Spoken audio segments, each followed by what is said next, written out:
Buenas noches, una nueva edición de Canal del Sistema. Recuerden que en los comentarios se encuentran los links del programa de Canal del Sistema 474, Marburgo, la solución final, virus Marburgo, la solución final, y de Gran Sistema Especial, el Plan Andimia, que tanto me habían hablado muchas veces de eso. Y también que los textos se encuentran en reconquistatv.blogspot.com y una vez allí contenidos programas. Vamos a hablar de la oligarquía argentina. Con respecto al programa de San Martín, no se termina de sacar conclusiones.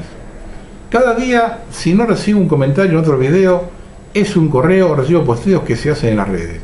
Y el tema es interesantísimo porque nos lleva al siglo XXI. No voy a creerme que mis programas lo ve la élite nacional, pero algunos por ahí andan dando vueltas. Y hago esta mención porque para seguir el derrotero de la Argentina, hay que seguir lo que muchos llaman la oligarquía. Entonces debemos remontarnos muy lejos en el tiempo para identificar esa oligarquía, cómo se fue desarrollando y de qué forma se movió políticamente. De esa forma veremos ciertos contrasentidos claros y oscuros. Por eso debemos remontarnos a dos fechas que marcan el final del Imperio Español por estas tierras. El 12 de agosto de 1806, fecha de la reconquista de la primera invasión inglesa, se puede asegurar que a partir de allí estas tierras se gobernaron de forma autónoma. Una vez retirado el ejército inglés, no se restituyó al virrey Sobremonte, que se había ido a Córdoba a buscar refuerzos, sino que se nombró en ese cargo al héroe de la reconquista, Santiago de Liniers, que si bien respetaba a la corona, no fue designado por ella, sino por el pueblo de Buenos Aires. En 1809, la Junta de Sevilla, que es lo que quedaba de España, nombra virrey del Río de la Plata a Cisneros, que al desconocer lo que acontecía en estas tierras desde las invasiones inglesas, no tenía prácticamente ningún poder. Y acá hay un hecho que los que hoy llamamos defensores de la hispanidad ocultan. Si bien el primer decreto de la primera junta autorizaba el libre comercio, lo que permitió la descarga de mercancías de los barcos ingleses que estaban en el Río de la Plata, el mismo Cisneros había autorizado el comercio con Inglaterra. Ante la queja de los comerciantes españoles que lucraban con el contrabando, lo deroga, pero ante la queja de los comerciantes ingleses, lo autoriza, hasta que esos barcos descarguen y comercialicen toda su carga. Esto los hispanos no se lo dicen. La otra fecha es el 22 de mayo, que es cuando el pueblo de Buenos Aires determina que hay que nombrar un gobierno local pasando por arriba la autoridad del virrey. Se forma una junta de 3 con Cisneros a la cabeza y el 24 de mayo, Saavedra y Belgrano, representantes del poder militar, le dicen que ha cesado en su cargo. Hoy escuchamos a los defensores de la hispanidad decir que se digitaron las invitaciones a los cabildos abiertos del 22 y el 25 de mayo. Y sí, ¿y cuál es el problema? La Revolución de Mayo no fue espontánea, sino resultado de un plan conspirativo de un año en que fueron limando el poder español. La clave es que después de las invasiones inglesas, los cuerpos armados quedaron en mal cargo de los criollos, y por el simple motivo, y esto grábenselo, que quienes se enfrentaron al invasor inglés eran criollos. No hay un solo héroe de la reconquista que fuese español, a cargo de algún regimiento o alguna cosa así. Para tener en cuenta quienes combatieron contra los ingleses, por ejemplo, participaron entre otros Martín Miguel de Güemes, Juan Bautista Bustos y Juan Manuel de Rosas. Lo que nunca quieren reconocer los que todavía extrañan la hispanidad es que en esas fechas España no existía y su rey estaba preso. Además estaban en auge las premisas de la Revolución Francesa. Belgrano, quizá la mente más importante de la época, estaba estudiando en Europa al momento de la toma de la Bastilla. Lo vio tener a mano. ¿Ustedes creen que se sabía en esa época que esa revolución era obra de la masonería y que atrás estaban los jesuitas? Con el diario del lunes se puede decir cualquier cosa. Otro hecho tergiversado por los defensores de hispanidad es que San Martín balcanizó América. A ver, lo que aconteció el 25 de mayo, había acontecido en Chile, aconteció en Chile el 18 de septiembre. Entonces San Martín ingresa con su ejército a un país independiente. No sé si lo entienden. Pero hay un hecho oculto, como tantas cosas que ocultan, que barre con la historia de la balcanización de América. Cuando San Martín se retira del Perú, deja camino libre a Bolívar. Este avanza anexando toda la Gran Colombia hasta que llega a Guayaquil. Y se choca con que ese territorio quería ser independiente, ni de Perú ni de Colombia. No era tan fácil mantener unidos los virreinatos. Lo que Argentina pierde territorialmente es el virreinato del Río de la Plata, y de esto hay un solo responsable, Danilo Rivadavia, al que ninguno ataca con la vehemencia que a San Martín. Nos matamos un poco, pero es necesario tener ciertas cosas en claro para ver el accionar de la oligarquía. Y aquí hay que hacer cierta disquisición, porque ciertos defensores determinan que esa oligarquía es liberal conservadora, y se abre el abanico. ¿Conservadora de qué? ¿Liberal de qué? Tenemos que durante las invasiones inglesas combatieron al invasor, por lo menos unos cuantos apellidos ilustres estaban en las vilas criollas. Es luego la Revolución de Mayo cuando nace la oligarquía porteña, abrazando gran recurso como élite privilegiada, el puerto. De hecho, siempre hubo una división en Buenos Aires, que venía del siglo XVI, entre los trinitarios, el pueblo que vivía de los recursos de la ciudad y alrededores, y los porteños, los más ricos que vivían del puerto. La oligarquía siempre estuvo detrás de los negocios, quizás por eso nunca fue liberal. Se movió al vaivén de los gobernantes y en función de que estos no afectasen sus negocios con decretos o leyes. Hay un episodio también oculto por la historia oficial. Con el Congreso Constituyente de 1826, Rivadavia decide la organización nacional, la división de la provincia de Buenos Aires y la capitalización de la ciudad de Buenos Aires. La oligarquía bonaerense se hace furiosamente antirrivadaviana. La nacionalización de Buenos Aires implicaba la nacionalización del puerto y los derechos aduaneros, privilegios hasta ese entonces de la oligarquía porteña. Más que el problema de la capital, les interesaban los problemas del capital. Con Juan Manuel de Rosas es cuando esa oligarquía comienza a tomar cuerpo y posesión en el destino del país. Rosas no es un líder de masas, sino representante de esa oligarquía. Lo que logró es una simbiosis de intereses comunes. Tanto a la plebe como a la oligarquía le interesaban el desarrollo interno y ambos se acomodaron mutuamente, cada cual asumiendo su rol. De otro lado estaban los que defendían los intereses externos, en este caso ingleses. No es que la oligarquía era anti-inglesa, sino que quería tener el control de ese comercio. Por eso se columnaban a un gobernante que tenía sus mismos intereses. Se movieron, crecieron y desarrollaron al amparo de las decisiones gubernamentales. Hoy lo llamamos la teta del Estado. Y ahora quiero referirme a un patriota totalmente olvidado, y es quien marca la aparición en escena de la oligarquía porteña: Joaquín Campana. Héroe durante las invasiones inglesas, gran protagonista de los cabildos abiertos del 22 y 25 de mayo, impulsor de los acontecimientos producidos en la capital los días 5 y 6 de abril de 1811, que básicamente eran los reclamos de los delegados del interior que habían sido convocados y formaban la Junta Grande, pero se los ignoraba por completo. Ese fue el primer golpe de Estado en la Argentina. El de San Martín contra el triunvirato fue el segundo. Campana fue el vocero de los revolucionarios y el autor de los 17 puntos que exigieron al gobierno que pusiese en marcha para poner punto final al conflicto. Como consecuencia de los cambios producidos por el Cabildo de la Junta Grande, entró a formar parte de esta última reemplazando a Hipólito Vieites en el importante cargo de secretario de Gobierno y Guerra.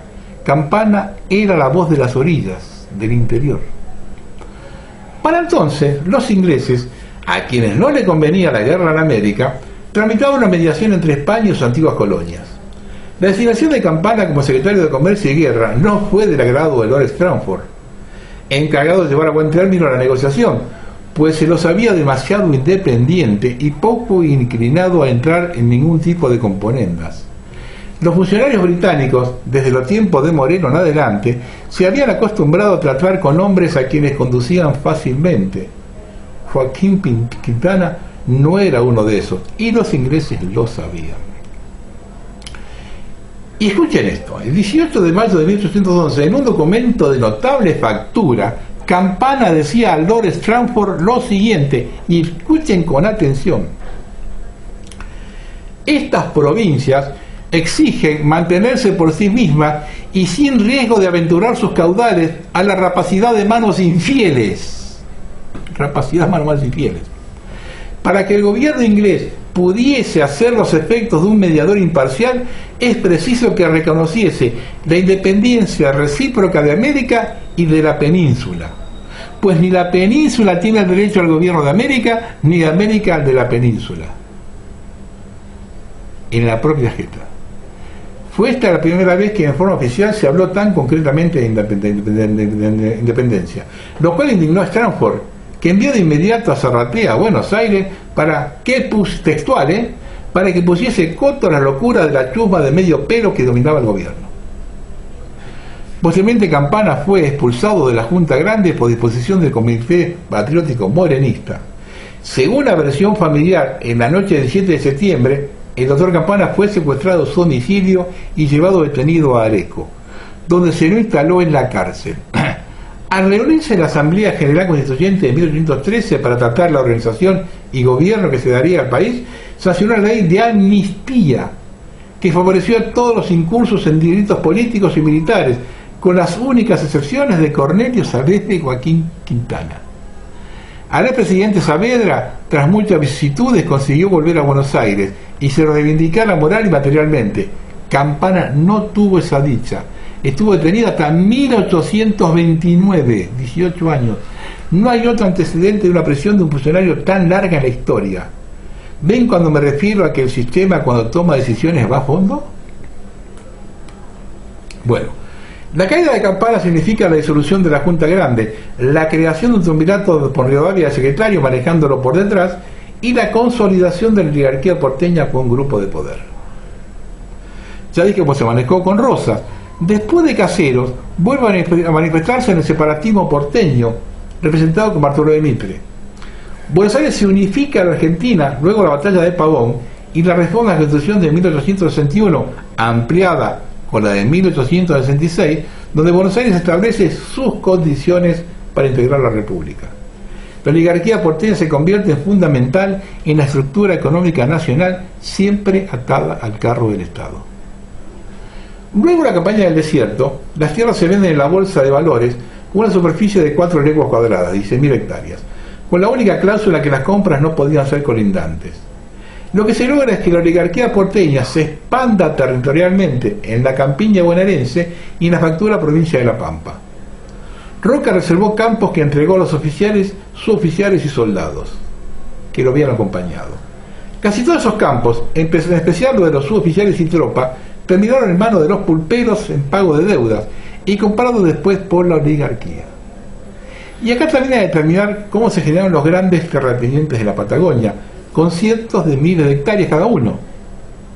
Sucedió que el gobierno nacional no tenía mapas de la región y la menor idea de nada. ¿Quiénes lo tenían? Los ingleses.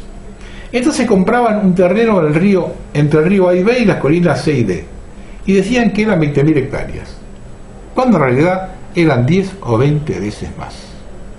Así pocos se quedaron con todo, y como esta gente planifica futuro, las vendieron cuando tenían valor. Un ejemplo de ello es que las 300.000 hectáreas de Benetton en Chubut es una compra de primera mano en la inmobiliaria Burrich. Cuando comienza a materializarse el proyecto agroexportador de la generación del 80, se convierten en grandes productores agrícolas y ganaderos. En la medida que la frontera se extiende se forma una nueva oligarquía en Córdoba y Santa Fe. La diferencia con la de Buenos Aires se va a notar recién con la fórmula del pacto Roca-Russellman en 1933, cuando los beneficiarios locales de las cuotas de ventas de Inglaterra era la oligarquía bonaerense, para confirmar nuevamente su apego al Estado y sus decisiones. Hasta el día de hoy siempre se han desenvuelto bajo el paraguas del Estado. Por eso esa fama de ser conservadora, por lo que algunos dicen que no son liberales entreguistas. A ver si les queda claro. Fueron entreguistas toda su vida, pero se cuidaron que siempre hubiese gobiernos afines a su ideología, que no es otra forma que eso de ganar dinero, sin demasiados riesgos, menos aún competir, sino hacer lobby con sus colegas. Esa es la diferencia. Se cerraban al gobierno nacional y no le hicieron nunca asco a nada. Donde vaya el Estado a hacer negocios, atrás están ellos. Con el proceso militar de 1976, que combatía la guerrilla promovida por la Unión Soviética, por lo menos ese era el mensaje a la población, cuando el gobierno militar decide romper el bloqueo norteamericano de la Unión Soviética, ahí estaban todos negociando con sus comandantes rusos, cambiando la grapa por vodka sin ponerse colorados. 200 años algunos, 100 otros, sus descendientes educados en los mejores colegios, muchos de ellos en el exterior, por sus continuas vinculaciones con la corona inglesa, se fueron incorporando a grupos de poder dentro del Reino Unido.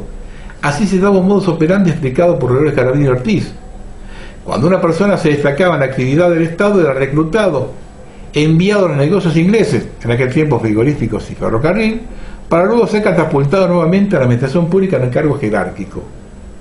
La consigna era tener al hombre justo en el lugar justo en el momento justo.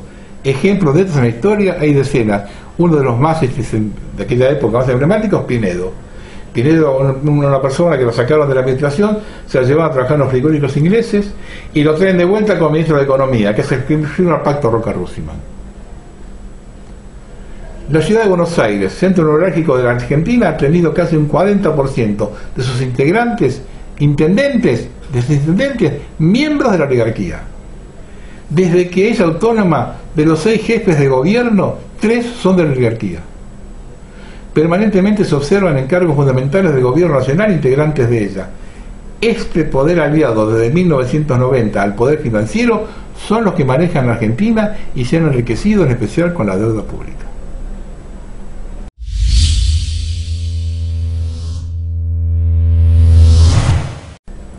Siempre decimos que este es un país muy generoso.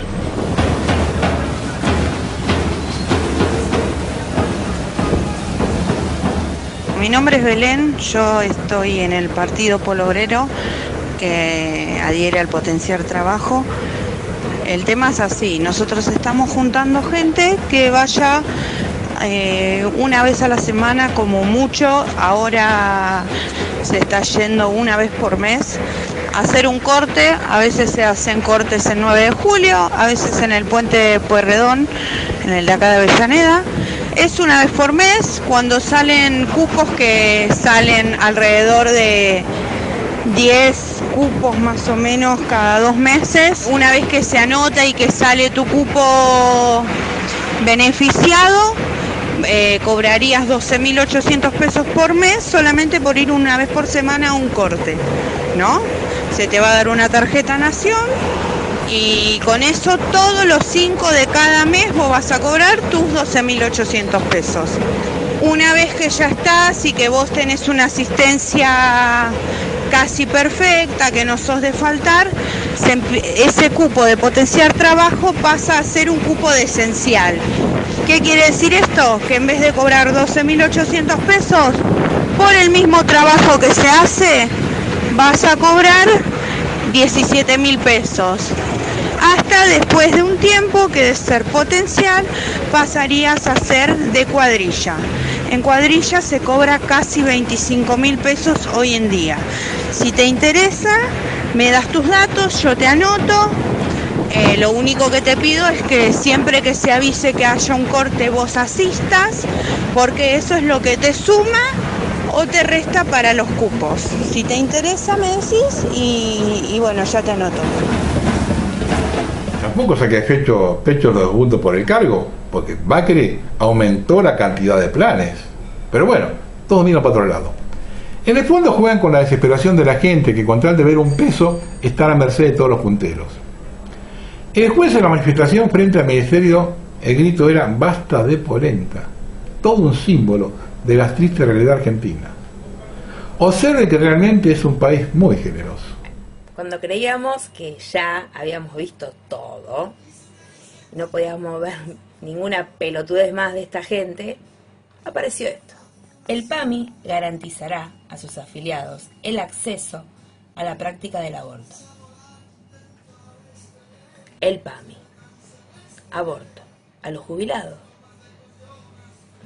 Hace un par de meses atrás también quisieron lo del DIU, que iban a colocar DIU a los del PAMI sin cargo, gratis. La verdad que yo no sé qué está tomando este bocio Fernández. Nuestro país es generoso también porque el 95% de nuestra clase dirigente no está capacitada para hacer otra cosa que lo que saben hacer: robar, engañar, mentir y ocultar.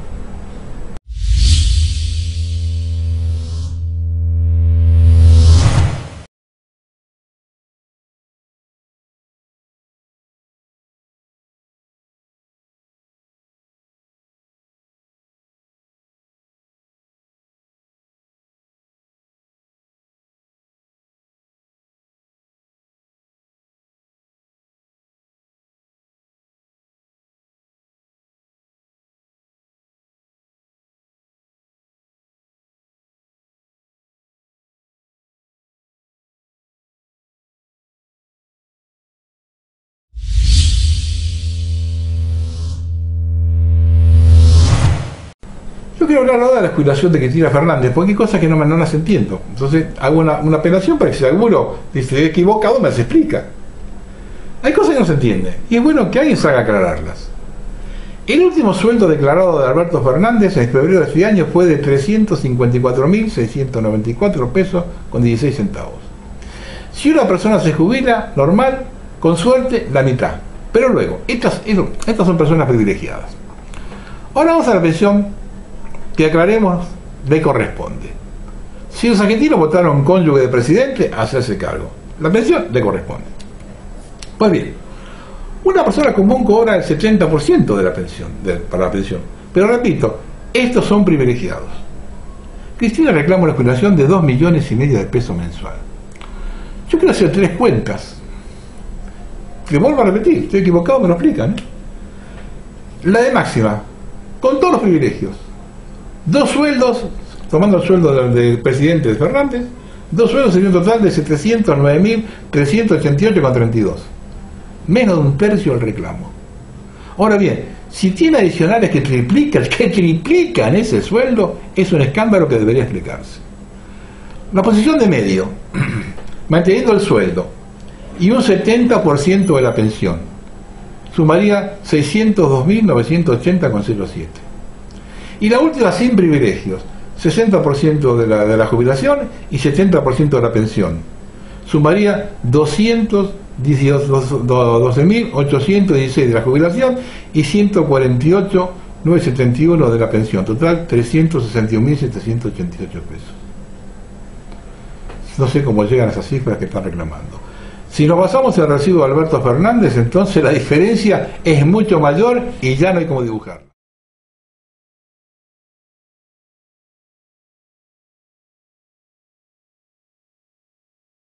Resumiendo, debe explicarse fundamentalmente cómo se llega a la suma de 2.500.000 pesos, en base a qué privilegios y quién los otorgó. La Constitución Nacional, en su artículo 92, dice lo siguiente: presidente y vicepresidente disfrutan de un sueldo pagado por el Tesoro de la Nación que no podrá ser alterado en el periodo de sus nombramientos. Durante el mismo periodo no podrán ejercer otro empleo ni recibir ningún otro monumento de la Nación ni de provincia alguna. Y si ella está reclamando la pensión cuando ya está acordado el sueldo de senadora, no corresponde. No podrá recibir ningún otro monumento de la Nación ni de provincia alguna. Ella está reclamando la jubilación, la pensión, en el momento que estaba cobrando sueldo de senadora. Ahora bien, el decreto 838/94 fija el sueldo básico a las autoridades superiores del Poder Ejecutivo Nacional. Ese artículo 2 faculta a los ministros del Poder Ejecutivo Nacional para asignar un importe mensual a las autoridades superiores del Poder Ejecutivo de sus respectivas jurisdicciones. Un importe mensual, con excepción del presidente y vicepresidente de la Nación en concepto de reintegro de gastos, para afrontar los gastos protocolares que la función requiera. Es decir, se autorizaban gastos protocolares a todos los funcionarios, excepto presidente y vice. Yo lo digo por si mañana me dicen que hay agregados a esa cifra. En el caso particular de Cristina Fernández, habría que corroborar si cumplió con lo determinado el artículo 4 de la Ley 25.188 de Ética Pública. Las personas referidas en la presente ley deberán presentar una declaración jurada patrimonial integral dentro de los 30 días hábiles desde la asunción de su cargo y asimismo deberán actualizar la información contenida en esa declaración jurada anualmente, presentar la última dentro de 30 días después de haber cesado en el cargo. Hay muchas cosas por aclarar. Todo es oscuro y nadie sale a explicar nada. Al contrario, se colocan en una condición de cuasi cómplices. El Congreso, bien, gracias. No sea cosa que mañana salgan a reclamar todos sus integrantes y esto siente jurisprudencia. Lo que es muy triste es cuando se olvidan los orígenes. Allí estaban los sueños.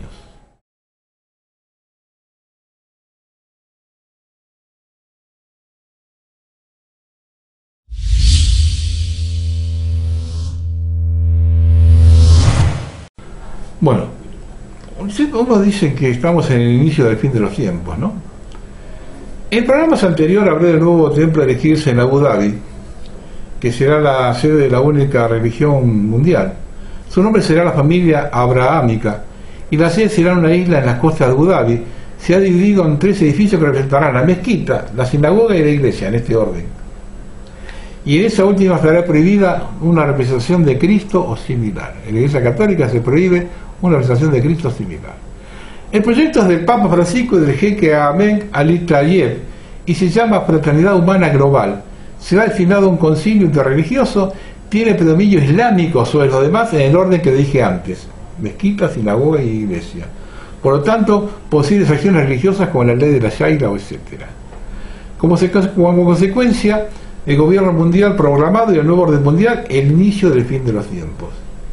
Y ahora vean la foto de la carta de crédito verde emitida por Mastercard para Davos, que controla el carbono y premia o castiga. Será la moneda digital mundial según ellos.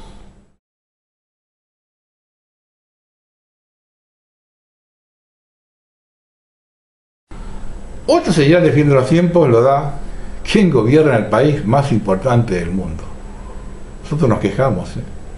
En su reunión del viernes con el Papa, Biden le dice textual: usted es el beisbolista afroamericano más famoso de América. Cuando le da la mano al Papa le dice eso: usted es el beisbolista afroamericano más famoso de América. No hay más nada que hacer, solo esperar el desenlace. Thank you for that. He was a famous African American baseball player in America.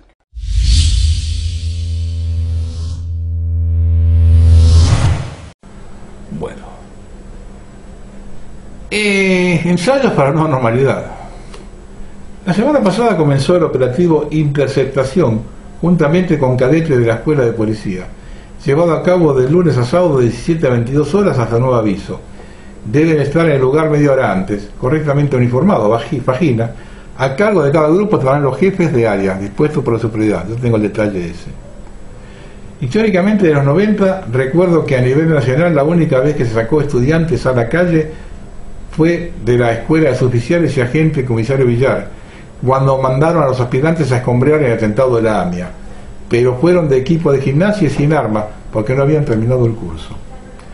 En la provincia de Buenos Aires solo hacían simulacros a la vera de las vías de simulacro de accidentes de tren entre la Escuela de Agentes Coronel Dantas y la Escuela Bucetich.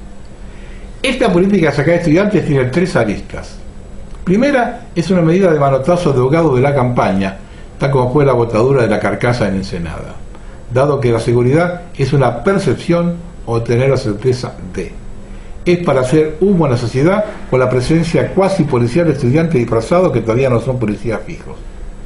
La segunda y más grave es que como son estudiantes no tiene aprobada la currícula en material legal, procesal y de tiro, por ende no tienen la actitud profesional, y Dios quiera que no se choquen con la realidad, porque sería una caja de Pandora su resultado. Y la tercera y más grave aún es que en materia de seguridad está todo creado y establecer puntos de chequeo u operativos fijos son obsoletos. Es una política arcaica de los años 50, dado que un delincuente que utiliza criterios sabe por dónde están los operativos y los horarios que se cumplen.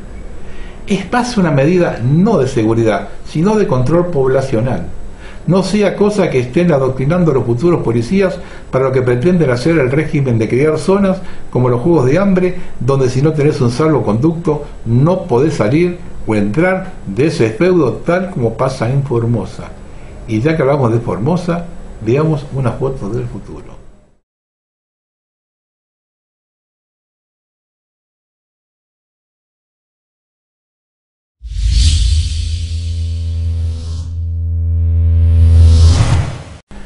Se habla mucho del invierno oscuro, ¿no? Esto lo escribió el doctor Matthews Mavak. Se está gestando una crisis de cadena de suministro global, lo que lleva a una escasez generalizada de artículos esenciales. Este es el resultado de la centralización masiva, donde las políticas son dictadas y sincronizadas por los aristócratas de la nueva normalidad. Los próximos años estarán marcados por una extrema turbulencia socioeconómica. Según se informa, el mundo se enfrenta a una escasez de todo, en lo que los productos esenciales son cada vez más difíciles, más lejanos y que requieren más tiempo de encontrar. Esta escasez afecta a toda la gama de la estructura de la pirámide social. El ciclo típico de producción a entrega se ve repentinamente martillado por una silla musical macabra de aflicciones en la sintonía con la ley de Murphy. Todo lo que puede salir mal, saldrá mal. Si el problema no es un bloqueo, entonces hay escasez de materias primas. Si los puertos están listos para descargar materias primas y productos terminados, los camioneros no están disponibles para recogerlos. Si no hay camioneros disponibles, los puertos no pueden procesar los fletes. Alternativamente, el problema podría ser una escasez aguda de energía o combustible. Las restricciones del coronavirus en todo el mundo también han provocado una escasez de mano de obra esencial, desde recolectores de basura hasta pilotos. Bajo la jerarquía piramidal de la nueva normalidad, solo la piedra angular, que representa el 0,1% superior, es verdaderamente independiente y próspera. El prolongado desequilibrio oferta-demanda entró en un punto sin retorno cuando se declaró la pandemia de coronavirus en marzo de 2020. Una masa de barcos de carga que se balancean sin rumbo fijo frente a las costas de China, ahora se une a una armada similar a lo largo de las costas de Estados Unidos. Un contenedor que costaba $2.500 antes de la pandemia, ahora cuesta $25.000 por la misma carga. ¿Imagina los costos crecientes para el consumidor?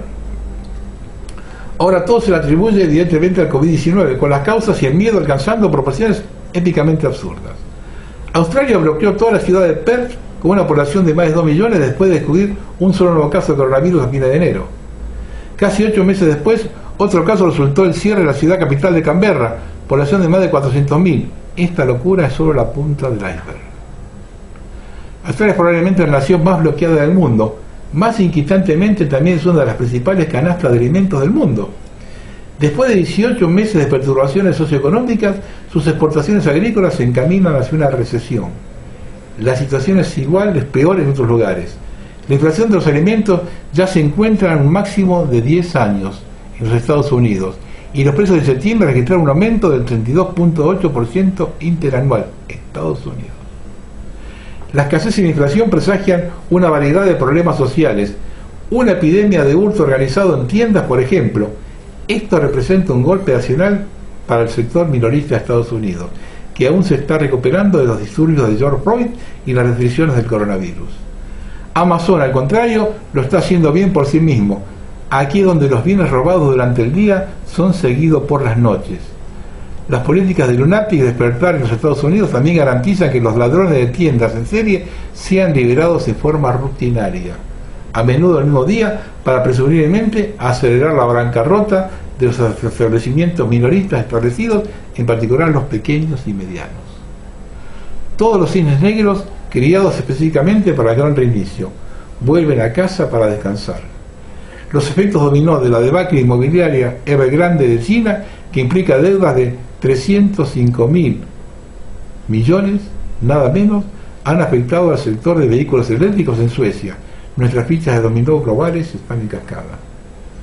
Un colapso de la magnitud de Evergrande requiere una respuesta de sistemas completos bien ejecutada. Sin embargo, China se enfrenta a cortes de energía altamente perturbadores debido a la mala previsión y a la escasez mundial de carbón. Las recientes inundaciones en la provincia rica en carbón de Yanqui probablemente agravarán aún más las cosas. Una crisis energética global se está extendiendo desde Brasil a India. Como Alemania pronto aprenderá a ser un gran costo para sus industrias y la sociedad volverse ecológico sin retener una infraestructura sólida de combustibles fósiles es simplemente miope. Con la llegada del invierno, la necesidad de poner en funcionamiento Nord Stream 2 se vuelve más urgente que nunca. Sin embargo, entre bastidores, los burócratas de Bruselas no tienen ni idea.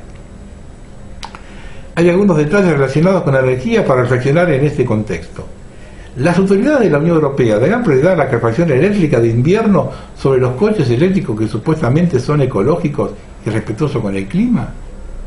Se supone que los medidores inteligentes dentro de las redes inteligentes resuelven estas opciones binarias en cascada, pero no es así, en un mundo diseñado por payasos y supervisados por monos. Sin embargo, los problemas a escala bíblica no terminan aquí. Expertos y líderes están anunciando la perspectiva de un invierno muy oscuro por delante. La solución, como era de esperar, es la vacunación masiva y las inyecciones de refuerzo. Ahora, ¿eso debería resolver nuestra crisis mundial de carbón? Las inundaciones masivas, el hambre creciente, las burbujas inmobiliarias, los robos en tiendas e incluso el cambio climático hasta la saciedad. Bill Gates, la principal autoridad mundial en pandemias y vacunas, opina que el mundo no está preparado para la nueva próxima pandemia. El hombre ha profetizado, por lo tanto debe suceder. Según Gates, la preparación adecuada debería incluir la capacidad de fabricar una vacuna en 100 días y fabricar suficiente para todo el mundo en los próximos 100 días después de eso. Uno se pregunta si Gates sabe algo sobre el desarrollo de esos productos. Se puede argumentar razonablemente que Gates se estaba refiriendo a una respuesta global centralizada a nuevas pandemias. Sobre el papel, esto puede ser el descubrimiento de un remedio, pero la centralización de masas nunca funcionó del todo para los regímenes comunistas de antaño. Solo fortaleció las manos de los dictadores y la nomenclatura. La riqueza y el poder de hoy están igualmente centralizados en manos de unos pocos, que a su vez dictan y sincronizan las políticas en todas partes. Su única preocupación es el fraccionamiento de la riqueza y la preservación de su clase, no las consecuencias de sus maquinaciones.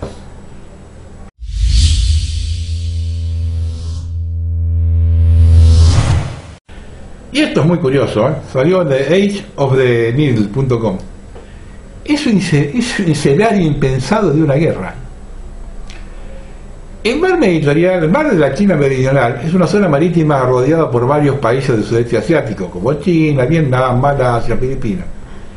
Cada uno de estos países lleva décadas enfrentándose por el control de esta zona, ya que cada uno de ellos reclama la soberanía territorial del mar de China Meridional. No son raros los incidentes y las verdaderas batallas marítimas en esa zona. En 1974, China y Vietnam tuvieron un enfrentamiento por la reivindicación territorial de las Islas Parcelas, que finalmente ocupó China. En 1988 se produjo otro enfrentamiento que volvió a aplicar a Vietnam y China, esta vez por control de las Islas Spratly. Finalmente China se apoderó de las islas derrotando a Vietnam. La razón de estos conflictos radica en la importancia geopolítica del mar de la China Meridional. 1/3 del comercio mundial pasa por esa zona. Tener el control de esa zona da una enorme ventaja geopolítica al país que lo consiga. También hay otras razones para que estas constantes disputas, y varios expertos creen que en el fondo marino hay enormes reservas de gas natural y petróleo. Aprovechar esas reservas supondría una ventaja muy importante en términos de independencia energética. China estableció su propio principio para reclamar toda la zona para sí.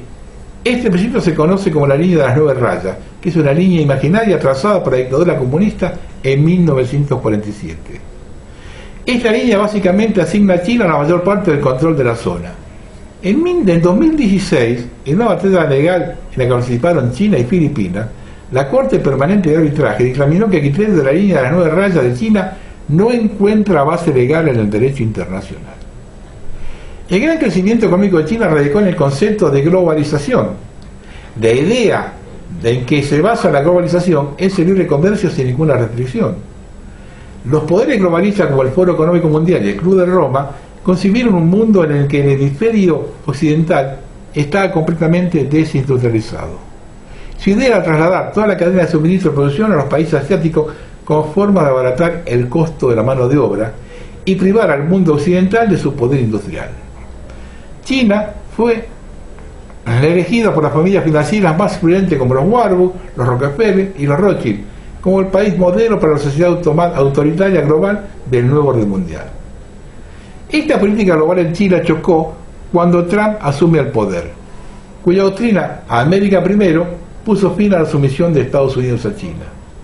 Trump separó a Estados Unidos de las garras letales del nuevo orden mundial y al hacerlo separó a Estados Unidos de China. Sin embargo, las tensiones entre China y Estados Unidos no cesaron ni siquiera bajo la llamada administración Biden. Esta situación ha sorprendido a muchos observadores porque se suponía que Joe Biden iba a arreglar las relaciones entre estos dos países porque Biden ha estado en la nómina de China durante años. Y no hemos visto que haya ocurrido nada de eso. Muy probablemente, las razones por las que Biden no ha cambiado la política de Trump hay que buscarlas en lo que se podía haber ocurrido en enero de 2021. Varias fuentes militares afirman que Trump firmó la ley de insurrección antes de abandonar la Casa Blanca. El presidente no tenía otra opción para evitar el golpe de Estado que se había perpetrado contra él.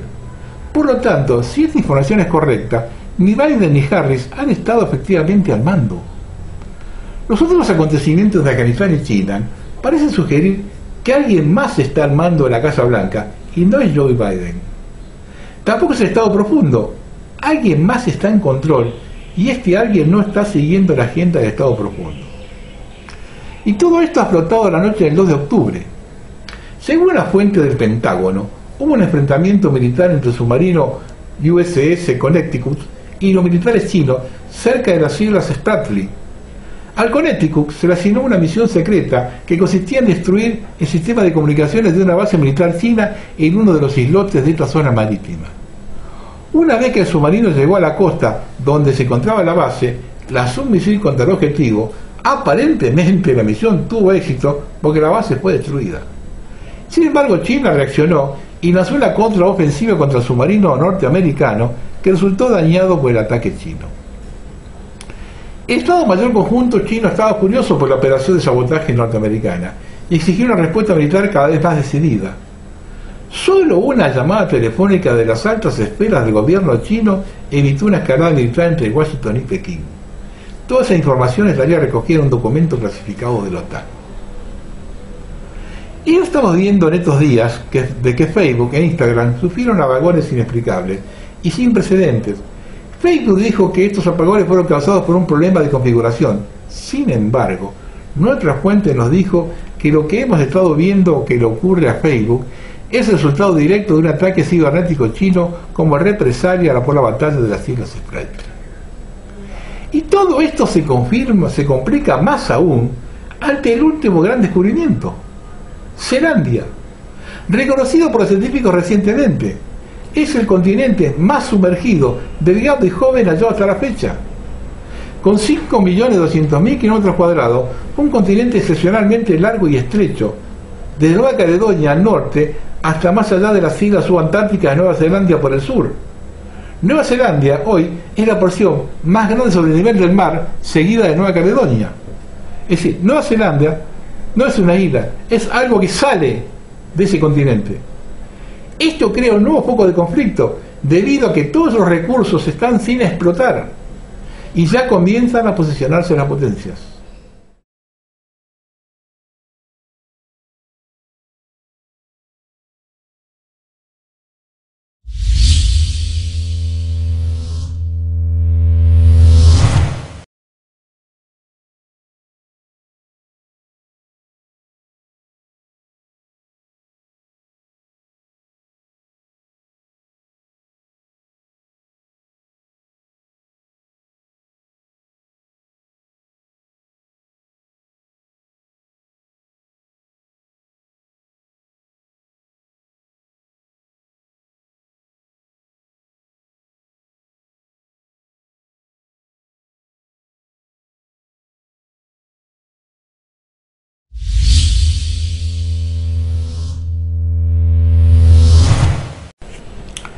Esto lo publicó el doctor Rick Gerard, que es el conflicto biológico. Hoy en día hemos perdido una gran parte del contacto con nuestro ambiente y con nuestros compañeros, los animales. Solo así podría surgir la idea, más o menos falta de instinto, de conflictos intelectuales que no tienen ningún tipo de relación con la realidad biológica. También nos hemos alejado del empirismo, construyendo casos que no tienen que ver con la experiencia real del hombre y jamás con un nexo con el origen de la enfermedad. Pero el hombre en realidad siente y percibe según reglas biológicas arcaicas e incluso percibe los conflictos biológicos mientras cree que piensa de un modo cercano a la naturaleza.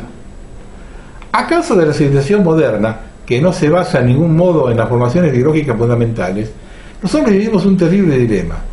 Si seguimos los modelos de comportamiento en la que la naturaleza nos ha dado, nos encontramos forzosamente en situación de tener que aceptar cualquier tipo de desventaja social que nos llevaría a la ruina.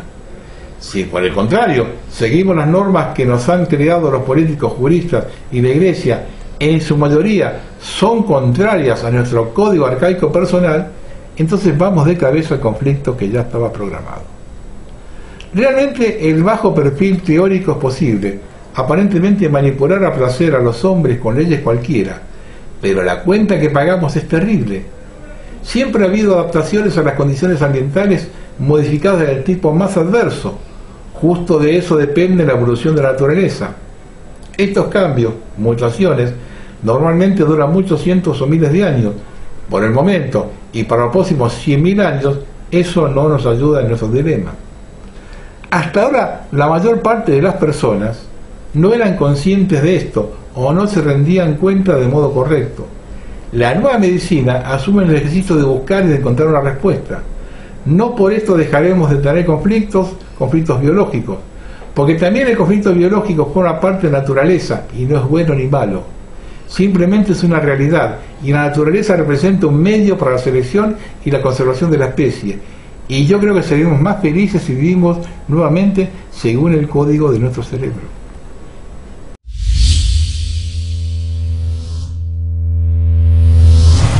Esto lo escribió Katie Johnston. Hace falta mucha educación para mantenernos así de estúpidos. El imperio oligárquico está trabajando cada vez más duro para bloquear nuestras mentes al servicio de sus agendas. Silicon Valley está trabajando cada vez más abiertamente en conjunto con el gobierno de Estados Unidos y sus algoritmos elevan las narrativas autorizadas por el imperio mientras ocultan las no aprobadas con creciente descaro. Los medios de comunicación se han vuelto tan descaradamente propagandísticos que los agentes de inteligencia norteamericanos ahora son empleados abiertamente por los medios de comunicación que solían tener que infiltrarse de forma encubierta. La clave política mediática de Estados Unidos está promoviendo un denunciante transparente y falso para fabricar apoyo para una mayor censura en Internet y apuntalar el control monopolístico de instituciones como Facebook que están dispuestas a imponerlo. Wikipedia es una operación de control narrativo imperial. Han encarcelado a un periodista por denunciar los crímenes de guerra estadounidenses después de que la CIA conspiró para secuestrarlo y asesinarlo. Los poderosos trabajan tan duro en tales esfuerzos porque entienden algo que la mayoría de la gente común no entiende. Quien controla las narrativas dominantes sobre el mundo, controla el mundo mismo. El poder está en controlar lo que sucede. El poder absoluto es controlar lo que la gente piensa sobre lo que sucede. Si puedes controlar cómo piensan las personas sobre lo que está sucediendo en su mundo, si puedes controlar sus historias compartidas sobre cómo son las cosas, sobre lo que está sucediendo y lo que es cierto, entonces puedes avanzar en cualquier agenda que desees. Podrás evitar que se levanten contra ti mientras roba su riqueza, explota su trabajo, destruye su ecosistema y envía a sus hijos a la guerra. Puede mantenerlo votando por las instituciones políticas que posee y controla. Puede evitar que interfiera en su capacidad para librar guerras en todo el mundo y sancionar a poblaciones enteras a morir de hambre para avanzar en sus objetivos geoestratégicos. Este status quo de explotación, ecocidio, opresión y guerra beneficia inmensamente a nuestros gobernantes, brindándoles más riqueza y poder de lo que los reyes de antaño podían soñar. Y al igual que los reyes de antaño, no van a ceder el poder por sí mismos. Lo que significaría que lo único que pondría fin a este status quo que destruye el mundo es que la gente se levante y use el poder de su número para acabar con él. Sin embargo, no se levantan. No lo hacen porque se les propaga con éxito para que acepten este status quo, o al menos para que crean que es la única forma en que las cosas pueden ser en este momento. El control narrativo imperial es por tanto la fuente de todos nuestros mayores problemas. Y solo se están volviendo cada vez más agresivos al respecto, cada vez más contundentes, cada vez menos astuto y sutil en su campaña para controlar los pensamientos que están en nuestra cabeza. Muchos de los que se dan cuenta de esto lo ven como un motivo de desesperación. Personalmente lo veo como un motivo de esperanza. Trabajan muy duro para fabricar nuestro consentimiento, para el status quo, porque absolutamente requieren ese consentimiento. La historia nos muestra que a los gobernantes no les va bien después de que una masa crítica de la población se haya vuelto contra ellos. Y están trabajando cada vez más para fabricar ese consentimiento, incluso cuando las personas extremadamente influyentes comienzan a cuestionarse si nos están engañando deliberadamente sobre todo. Solían verse como alguien que usa un balde para sacar agua de un bote que gotea. Ahora se ven como alguien que está flotando en el agua, apenas logrando tener la boca y la nariz lo suficientemente alta como para respirar. Están trabajando más y más duro porque lo necesitan. El hecho de que los propagandistas tengan que trabajar tan duro para mantener a nuestra sociedad tan loca significa que la atracción gravitacional natural es hacia la cordura. Tienen que educarnos en formas de pensar cada vez más locas desde el momento en que vamos a la escuela hasta que morimos, porque de lo contrario nos despertaremos colectivamente y nos libraremos de sus grilletes. Se necesita mucha educación para mantenernos así de estúpidos. ¿Crees que estás luchando? Debería haber a la gente tratando de fabricar el consentimiento por un status quo que es claramente una locura y evidentemente insostenible. Ellos son los que están haciendo todo el trabajo pesado en esta lucha, son los que luchan contra la gravedad. La esperanza no es una oposición popular en un mundo que está siendo abusado, explotado y enloquecido por sociópatas, manipuladores, que es comprensible. Pero no puedo evitarlo. Miro lo mucho que están luchando para evitar que la luz entre y expulse la oscuridad y no puedo evitar pensar. Esos pobres bastardos no pueden seguir así por mucho más tiempo.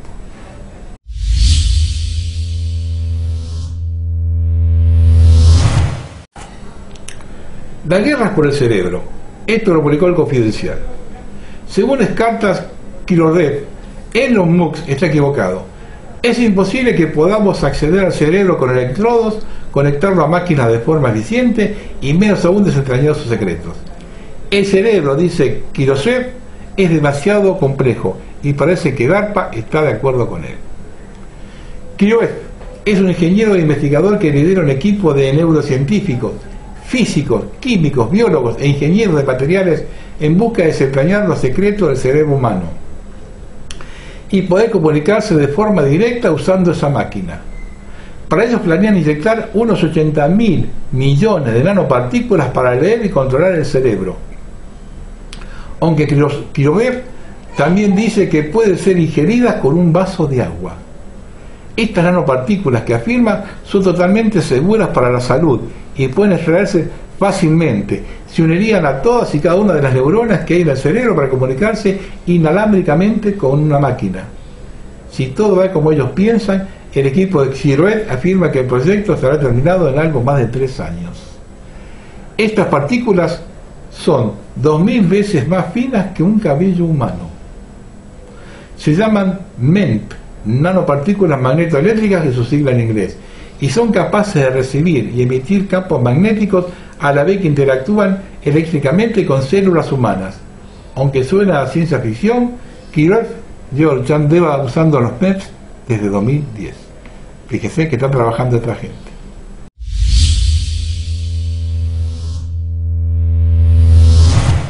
Bueno, unas apostillas del siglo maravilloso.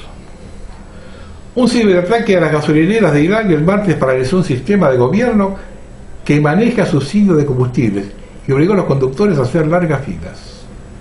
Me habían hablado de algo de esto, esto lo publicó hace 7 meses. A mí me han hablado de algo de esto.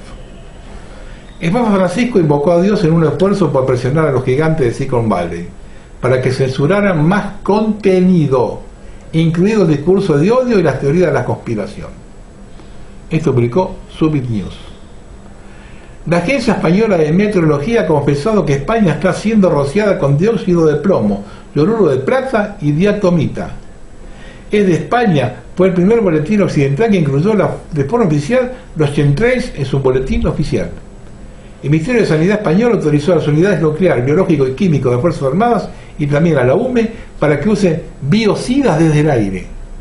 Un mes después de que se impusiera el estado de alarma, el Ejecutivo justificó que esta técnica es una de las más eficaces contra el coronavirus, ya que con técnicas de nebulización, termonebulización y micronebulización se alcanzan todas las superficies con rapidez. Voz Ibérica. Normas tribunales del Alto Reino Unido. Eutanasia de niños discapacitados. Alta Fixer, de 2 años, la niña en el centro de una batalla judicial de años por su derecho a la vida, murió en un hospital, tras una sentencia de muerte efectiva dictada por un tribunal superior británico en mayo. Este mes concluyó una encarnizada batalla legal para salvar la vida de Anil Alta, con todos los recursos legales posibles. Su última batalla fue que les concedieran permiso para que retiraran el soporte vital en casa, en lugar de hacerlo en un hospital o un hospicio. Incluso esta pequeña misericordia fue retenida. Live City News.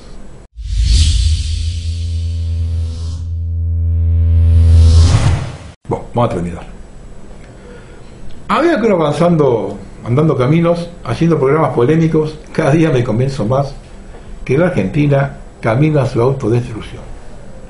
La gente cizañera, envidiosa, amparada del secreto que dan las redes sociales, insultan, difaman, tiran al voleo cualquier cosa sin fundamento. Es un país lleno de caranchos que explica los gobiernos que vamos teniendo durante décadas. Barbaridades que dijeron de Félix Díaz, algunos sin haber visto otra cosa que el título del video, porque adentro estaba la respuesta. Y lo mejor que puede pasar en esta nación es eso, porque necesita purificarse y mucho. Tanto odio tiene que analizarse alguna vez. Algo realmente grave que está gestando, y hay que seguir las señales. A raíz de los problemas de la Patagonia con los araucanos, que han tomado por primera vez alcance nacional, debido a esto es que comenzaron a circular lo que yo vengo hablando hace años del carácter separatista de esta gente. Y de inmediato se lo vincula con planes elaborados hace más de 100 años y que fueron publicados en un libro al que no se puede citar. Más aún, cuando a finales de la Primera Guerra Mundial, la Cancillería inglesa comienza a intervenir en el tema. Y cuando digo que algo grave se está quejando, me refiero al artículo publicado en el principal medio de nuestro país que responde a las políticas globales, me refiero a La Nación. Y su nota del 16 de octubre de este año, ¿un Estado judío en la Argentina, el sueño sionista anterior al nacimiento de Israel?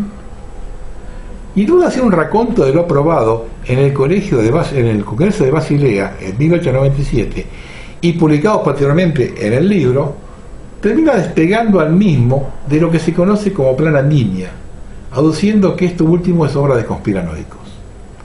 Curiosa la idea de conspiración que maneja el diario. Cita textual, el diario en su nota dice: en su libro Der Hundestag Herz evaluó las diferentes alternativas para el establecimiento de un hogar nacional para el pueblo judío y reflexionó: es preferible Palestina a la Argentina. La Argentina es uno de los países naturalmente más ricos del mundo, una superficie inmensa, escasa población y clima moderado. E incluso agregó que la República Argentina tendría el mayor interés en cedernos un pedazo de territorio. Increíble. Esto está textual en el artículo de La Nación. ¿Esto no lo consideran una conspiración? Bueno, ahí termino. A partir de ahora comienza la etapa del cambio climático. ¿Estos que van a ver tendrá relación?